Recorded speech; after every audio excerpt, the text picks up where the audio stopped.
My sister was rewarded a graduation trip while I wasn't, but when they returned, I made sure they'd pay a price far greater than their vacation. My name is Jennifer. I was born just 3 minutes after my twin sister Rachel, but those 3 minutes might as well have been a lifetime given how differently our parents treated us. Our family lived in a 2-story white house in the suburbs of Nashville, Tennessee. My mother, Catherine, was a well-known real estate agent, always appearing with neatly styled hair, an expensive suit, and a phone that never left her hand. My father, Marcus, ran a small accounting office, buried in ledgers all day, rarely looking up to acknowledge his younger daughter. At first glance, we seemed like a typical middle-class family, perhaps even admirable, but only those who lived in that house knew the truth. Fairness never existed there. From a very young age, I could feel that my parents' love was never equally divided. When Rachel and I were about 4, Mom used to take us shopping on weekends, but every time we left the mall, Rachel's bags were always heavier. She got the newest Converse sneakers while I had to pretend to be excited about the discounted pair from the bottom shelf. Every time Rachel pointed at something, it almost instantly ended up in the shopping cart, and when I carefully asked, "Mom, can I have..." she'd cut me off with a cold glance. "Not always, Jennifer. Our earliest birthday gifts made it clear where I stood in their hearts. Though we shared the same birthday, Rachel always got the bigger slice of cake, the prettier presents, and more people wishing her well." I remember quietly counting. 11 people hugged her, 3 hugged me, and 2 of those were housekeepers. It was the same with toys. Rachel had an entire shelf of limited edition Barbies while I played with soft plastic dolls with thinning hair, probably from the clearance bin at the local store. Even our mini strollers were different. Hers was pink and played music, mine was dull gray with squeaky, stuck wheels. I used to convince myself I was just imagining things, that maybe I was too sensitive, but when we started preschool, the favoritism was no longer subtle. It was impossible to deny. On the first day of class, Mom dressed us in identical uniforms, red plaid skirts, white blouses, and knee-high socks. I remember feeling excited that finally we looked the same in adults' eyes. But when Mom stood on the steps holding up her phone, I heard her voice ring out clearly. "Rachel, sweetheart, lift your chin, tilt your head just a little. Perfect." And me, I was just a blurry shadow next to her, my eyes peeking out from behind Rachel's shoulder. After that day, everything followed a set pattern. Every afternoon, Mom would park at the school gate, open the car door, and say the familiar line, "Jennifer, go home and do your homework. I'm taking Rachel to art class." Monday was art, Tuesday piano, Wednesday dance, Thursday acting, and Friday sometimes just ice cream to relax after a long week. I'd walk into an empty house, drop my backpack on the chair, and cook instant noodles. The only sound was the ticking clock, occasionally interrupted by the washing machine spinning loudly. When I asked why I couldn't take art classes like Rachel, Mom just sighed. "Not everyone is cut out for the arts. You should focus on doing well in school. That would be better." So I did. I studied hard, but my good grades never once made my parents pause their dinner to applaud me the way they did when Rachel drew a cat that looked like a smudged ink blot. I started to realize something. No matter how hard I tried, I only became more invisible in my own home. Rachel was always the center, and I was just the background, a forgettable detail people looked right past. When we turned 10, Mom started talking about investing in the future. I didn't fully understand what she meant, but I listened carefully. Eventually, I realized that investment only applied to Rachel, new extracurriculars every month, violin lessons downtown, Wednesday night coding classes, weekend debate clubs. And me? I once asked if I could join a creative writing group at the local library. Without even looking up from her phone, Mom replied coldly, "Not this month? Money's tight." A few days later, I saw her swipe her credit card to buy Rachel a new performance dress at a boutique downtown. I said nothing. I had learned that speaking up only earned me cold stares or carefully crafted excuses. "You don't understand. Rachel has talent. You just need to focus on your studies." Eber. So I did. I buried myself in books as the only way to prove I deserved to be seen. Math quizzes, I always got perfect scores. Essays, my teacher often used mine as the class example. I was even chosen to represent our class in the district debate, even though I had never joined a club before. But that night at dinner, When I proudly told everyone I'd be representing the school, Mom barely nodded before turning to Rachel. "Sweetheart, how was art class today?" I remember going silent, my hand gripping the fork, lips pressed together so I wouldn't say something I'd regret. I started writing everything down in a journal hidden under my pillow, every comment that hurt, every moment I was ignored, every time I wondered if I didn't exist. Would anything be different? The answer came on a cloudy night when I crept downstairs for a glass of water after studying late. The house was strangely quiet. Light spilled from the living room, and I slowed my steps. I heard my father's voice, low and tired, as if shedding a mask. "Do you think we really need to try with both girls?" he asked. Mom sighed. "Jennifer's fine, she can handle herself. See, she runs without being pushed. But Rachel's different, she needs us to push, to guide. She has potential, Marcus, she was born to shine. Aber, what about Jennifer?" My father's voice lowered. "Have you ever thought that if we only had Rachel, life would have been less stressful?" I stood frozen in the hallway, my chest felt tight, like my heart had been squeezed. I bit my lip to stop myself from crying out. "Loud, she's a good kid," my mother said, her voice softer. "But sometimes I feel like having just one would have been enough." I turned around and ran to my room. The notebook under my pillow was no longer a place for memories. That night, I tore out each page and threw them slowly into the trash. With every sheet I dropped, it felt like I was letting go of the last pieces of faith I had left. I didn't cry, I didn't scream, I didn't ask why. I just sat there, staring at the ceiling where those glow-in-the-dark stars we once stuck up as kids still hung. I counted them. Rachel had 27 stars, I had only 13. Even the sky above my bed was divided unfairly. But I swore to myself, if they couldn't see me while I was right in front of them, then someday they'd have no choice but to look up when I was standing tall where no one could ignore me. After that night, I felt reborn. I no longer longed for Mom to pat my head when I got a good grade, or for Dad to ask how school was going. I stopped trying to be seen. Instead, I started studying for myself. I spent most of my time in the school library. I arrived earlier than anyone, stayed later than everyone. I read more than the textbooks required, took neat notes, practiced sample tests that others never bothered to look at. The teachers noticed. Mr. Brandt, our history teacher, called on me for the first time in class. "Jennifer, what's your opinion on Roosevelt's New Deal policy?" I looked up, a bit surprised. Then I started answering point by point with examples I had prepared the night before. When I finished, the class was silent for a few seconds before he nodded slowly. "Very good. Precise, insightful, and articulate." I caught Rachel glancing at me, her eyes filled with disbelief, as if she had just witnessed something unnatural. That surprise quickly turned into irritation when my English essay was posted on the board as a model.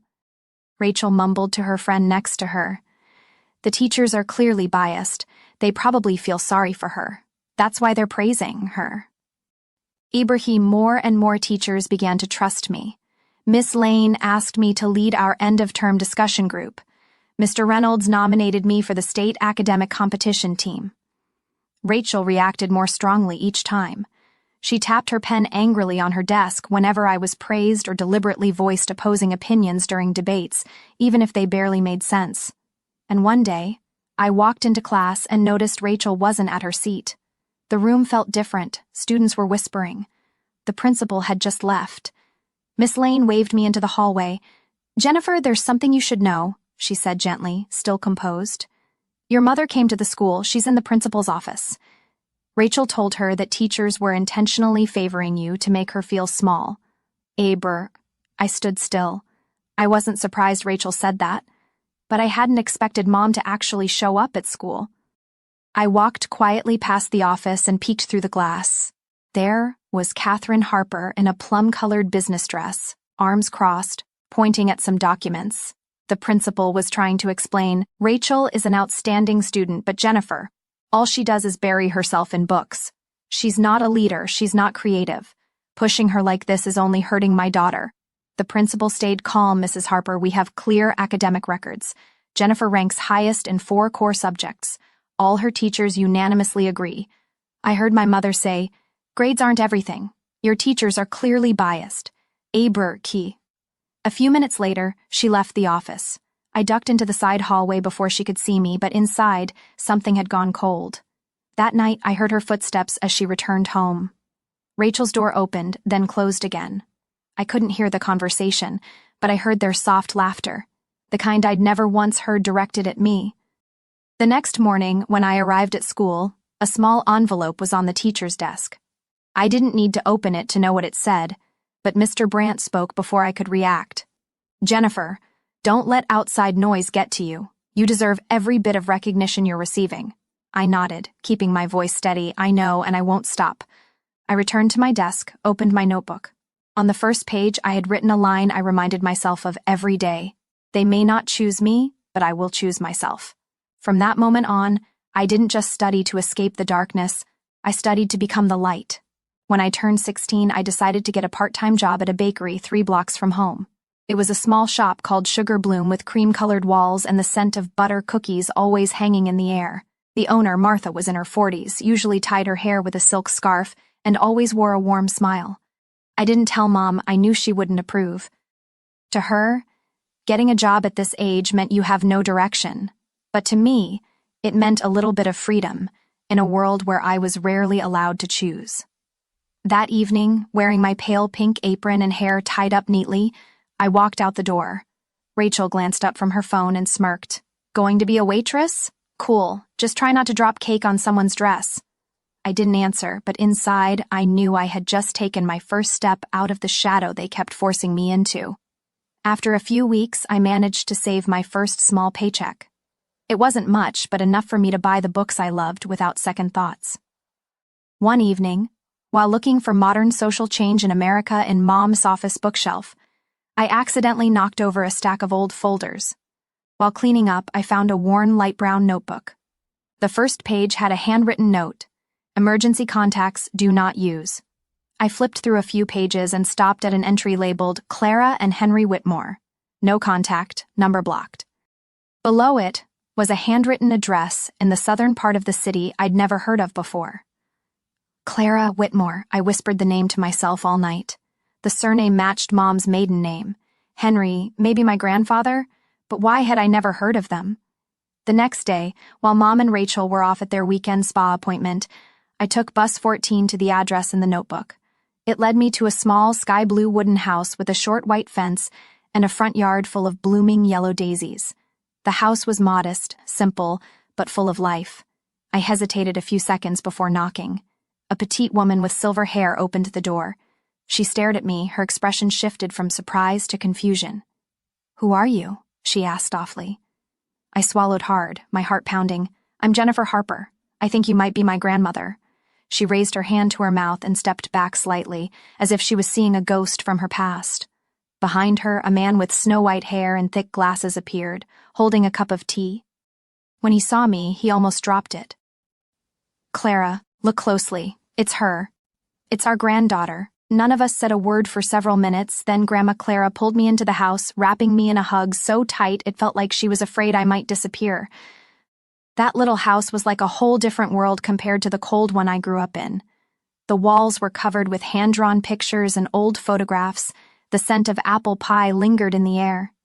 They invited me to sit at the dining table, poured me a cup of hot tea, and began asking me question after question. They knew who I was, but had never had the chance to meet me. "After your mother got married," she said, "we were too old-fashioned, that we didn't fit her new lifestyle," Grandpa Henry said, "and then she cut us off. We called, wrote letters, but never heard back. You're the first to come find us," Grandma Clara said, her eyes red. "We used to dream of taking you to the zoo, teaching you how to bake." But then, I didn't say a word. My throat was tight. I didn't have the heart to tell them that I had only learned their names less than 24 hours ago. I stayed until evening, helped Grandma wash dishes, and listened to Grandpa tell stories from his youth. Before I left, he handed me a small envelope for bus fare, and if you'd like, next time stay for dinner. On the way home, I opened the envelope. Inside, along with a bit of cash, was a handwritten note: "You were always welcome here. Always." I held on to that note all night. For the first time in my life, I felt like I belonged somewhere. Somewhere that didn't require conditions or achievements, just me as I was. AITA graduation day came faster than I expected. the last months of senior year flew by in a blur of heavy schedules, final exams, and late nights studying at the library. And then that morning, I stood on the stage of West Haven High's auditorium in a navy blue gown, listening to the announcer call my name as the valedictorian of the class of 2024. Applause echoed through the room, but when I looked down at the row reserved for parents, I saw my mother looking at her phone and my father chatting with Rachel, who sighed loudly like I had just stolen her spotlight. I walked up to the podium, accepted my diploma, and gave my short thank you speech. My voice was steady, every word clear, but inside I felt strangely hollow. That evening there was no celebration, no balloons, no cake, no congratulations, Jennifer sign, just an ordinary dinner, grilled fish and salad. My mom told Rachel to cut back on fried food to stay fit for the upcoming trip, and Dad talked about a difficult client at work. No one mentioned me, even though I had just graduated top of the class. After I finished washing the dishes and was heading upstairs, Mom suddenly called out. Her voice was unusually excited. "Jennifer, sit down! I have some good news." I sat down slowly, tilting my head slightly, hoping for something unexpected. "We're going to Hawaii, a 5-day vacation in Maui to celebrate Rachel's graduation," Mom announced like she was revealing the winner of a game show. Rachel smiled, not forgetting to give me a smug little look. I froze. "We means who?" I asked slowly. Mom waved her hand like it was no big deal. "Oh, your dad, me, and Rachel. I only booked 3 tickets. You know how expensive flights are this time of year. Plus, someone has to stay home and keep working at the bakery." I looked her straight in the eyes. "So you mean I'm staying behind alone?" She placed a hand on my shoulder, her expression like she was comforting a child who just dropped their ice cream. "You understand? You're strong, independent. We trust you." Eberfer. I didn't say another word. I stood up, nodded like a machine, and quietly went upstairs. The next morning, when I heard the car door slam shut, I peeked out the window. They were loading suitcases into the trunk. Rachel wore a cream maxi dress, her hair softly curled, holding her plane ticket and favorite latte. Mom waved up at me. Rachel beamed. "I'll tag you in my beach pics, okay? Don't be jealous." The car door closed, and their SUV slowly pulled out of the driveway. I turned away, picked up my phone, and for the first time in months, I called the number saved under a simple name, Grandma and Grandpa. Grandma Clara's voice answered, warm and steady as always. I couldn't hold back the tears. They left. I choked. They just left me like I'm nothing. "Oh, sweetheart, don't cry. Come over right now. We're going to throw you the graduation celebration you truly deserve." Aber. I arrived at their house by noon. That little home was decorated, white and blue ribbons, balloons hanging from the window. The table was covered with a white cloth, and on it sat a chocolate cake with frosting that read, "Congratulations, Jennifer, our amazing valedictorian." But that wasn't all. After a lunch filled with all my favorite dishes, crispy baked lasagna and fruit salad, Grandpa Henry placed a small black box on the table. "You've done something very few people ever do. We're so proud of you, and this is our gift to you." I opened the box. Inside was a brand new car key with a keychain engraved with the words, "Always believe in your own path." My eyes widened. You're kidding, right?" Grandpa smiled and pointed toward the window. In the front yard sat a milk-white Audi Q3, sparkling new. The license plate hadn't been installed yet, and the documents were still tucked in a plastic sleeve hanging behind the seat. "That car is yours, a graduation gift from us," Grandma Clara said, holding my hand. "We've been planning this for a long time, just waiting for the right moment." I hugged them tightly, tears streaming down my face, but no longer from pain. For the first time in my life, I felt like I didn't have to bleed for recognition. 2 weeks passed after their trip to Hawaii, and I lived in days more peaceful and warm than any vacation I had ever imagined. In the mornings, I drove my new Audi to Sugar Bloom Bakery, bringing butter cookies for my grandparents. In the evenings, I helped Grandma Clara prepare dinner, while Grandpa Henry read the paper and told stories from his days as an engineer. For the first time, I felt at ease, no longer straining to earn affection. The Audi parked neatly in front of our house, a quiet symbol of something my parents had never given me: recognition, trust, and unconditional love. Ebrew, and then the day I had predicted finally came. It was a mild Friday afternoon in Nashville. I was reading on the porch with a cup of chamomile tea still warm in my hands, when the familiar SUV slowly pulled into the driveway. The three of them stepped out, Mom in a purple silk maxi dress, Dad with his sunglasses on, and Rachel, of course, in a designer outfit, dragging her suitcase like she was arriving on a red carpet. Mom was the first to see the car. She froze mid-step, lips pressed tight, her eyes moving from the Audi logo to the temporary tag, then to the chrome side mirrors. Rachel squinted, shielding her eyes from the sun, then turned to me. "Whose car is that?" I stood up, smiling softly. Dad walked closer, his voice slower. "Jennifer, are you joking? That car costs over 40 grand. I nodded, pulled the key from my pocket, and twirled it around my finger just like Rachel used to do with her designer purse straps, a graduation gift from Grandma Clara and Grandpa Henry. Silence fell for a few seconds. My mother's face changed color faster than when she saw the stock market drop. She immediately grabbed her phone, dialing so quickly her hands were almost shaking.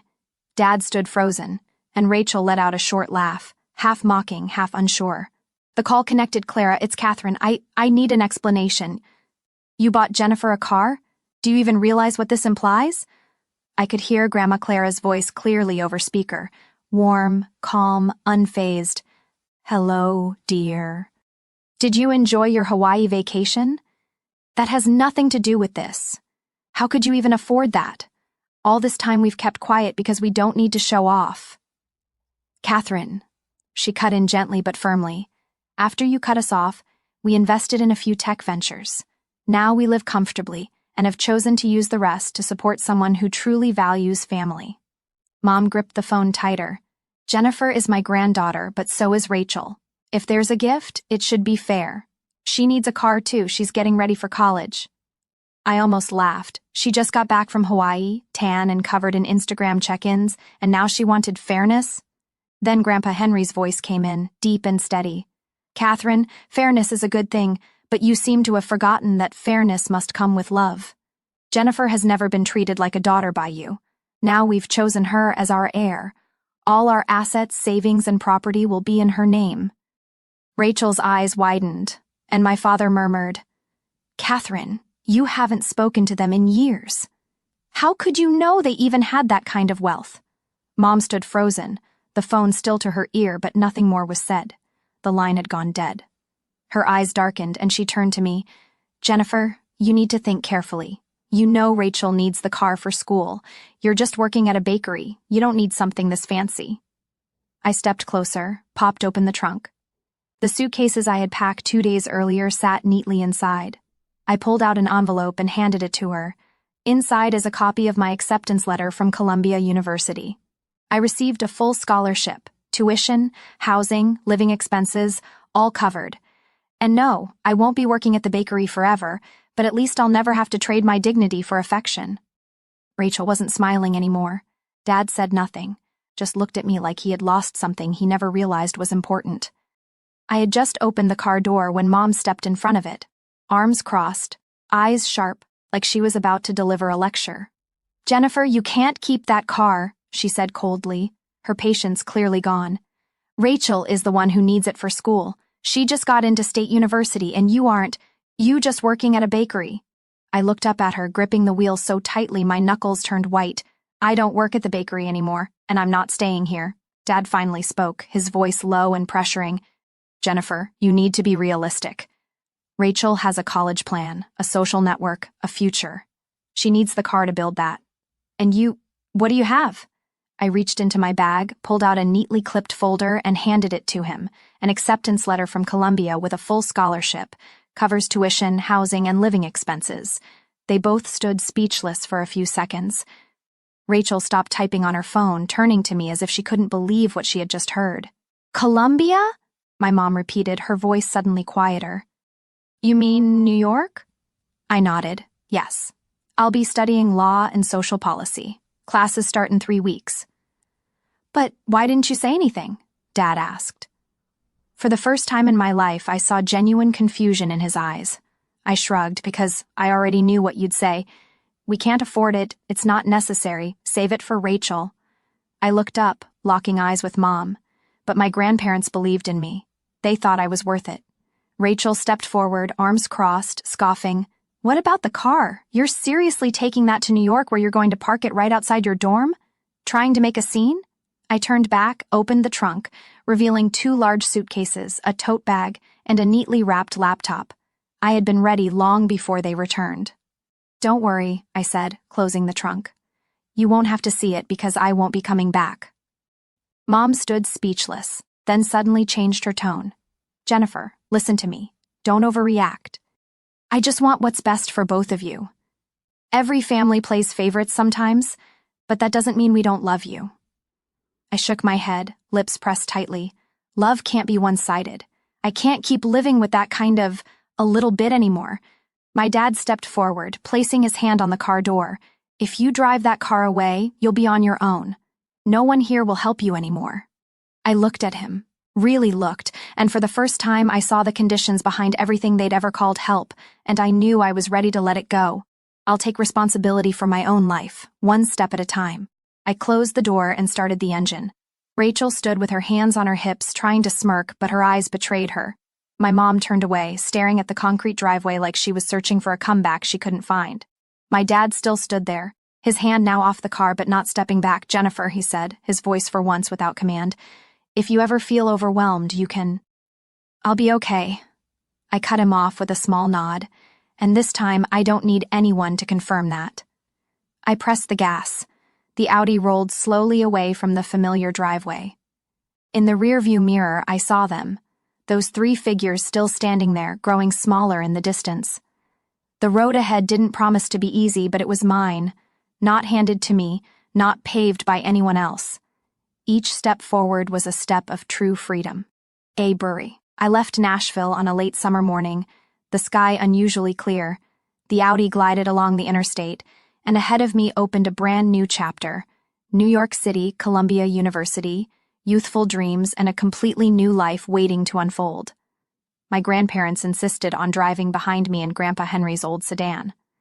They didn't say much, but I knew every time I looked in the mirror, they were still there, steady, silent, and full of faith. Before we parted ways, Grandma Clara hugged me tightly outside the dorm gates. You've gone farther than anyone ever imagined, she said, her warm eyes glowing with pride, and you never had to do it alone. I smiled, burying my face on her shoulder. I had never felt so protected, even though I was officially on my own now. College life swept me into a completely new rhythm. Classes at Columbia were challenging, with brilliant professors and classmates from all over the world. I worked part-time at a small bookstore near Brooklyn, where the smell of old pages and the soft jingle of the front door brought me more peace than anything else. I began building a life where I didn't need to look over my shoulder for permission. No more judgmental stares, no more subtle comparisons masked in sweet words. Here I was Jennifer, not Rachel's little sister, not the obedient one, just me. A few weeks later, Grandma Clara called me with news that didn't surprise me. They came by this morning, she said, her voice calm as if savoring each word. Brought a fruit basket and plenty of apologies. I stayed silent for a moment. What did they say? They said they missed you, that the family should come together again, that Rachel is struggling with tuition and thought maybe we could help. I clenched the phone, but Grandma Clara's voice remained steady. We invited them in, made tea but didn't say much. And after they left, your grandpa and I agreed, everything, the property, savings, bank accounts, it's all going to you. I sat still in my dorm room, the afternoon light streaming through the window onto my law textbooks. I didn't know what I felt, bitterness, vindication, or sadness. Grandma, I whispered, are you sure? I don't need— It's not because you need it, she interrupted, gentle but firm. It's because you deserve it. You're the only one who never treated us like a burden. Tears welled up. In that moment, I knew true love never comes with conditions. I didn't respond to the message my mom sent 2 days later, her first text in over a month. She used that familiar tone. I know you're upset, but we're still family, right? I wasn't upset anymore. I didn't feel resentment. I simply no longer felt the need to hold on to something that was never really mine. I hit block contact without hesitation. Haberkheim flew in New York. I adjusted better than I expected. My new friends, Leah, an Egyptian-American journalism major, and Ethan, an economics student from Oregon, made me feel truly valued. We studied together at Butler Library, grabbed midnight pizza from the corner shop, and on some nights sat on the dorm balcony watching the city lights sparkle, dreaming about the future like it was all within reach. One Sunday night, after closing the bookstore, I got a message from Ethan. "Coffee on the corner, 9 p.m. I've already got us a table." I looked at my phone and smiled. No more pressure to prove myself. No more comparisons. No more hunger for love that came only with pity. I had my life, a beginning that wasn't perfect, but an ending shaped by my own choice.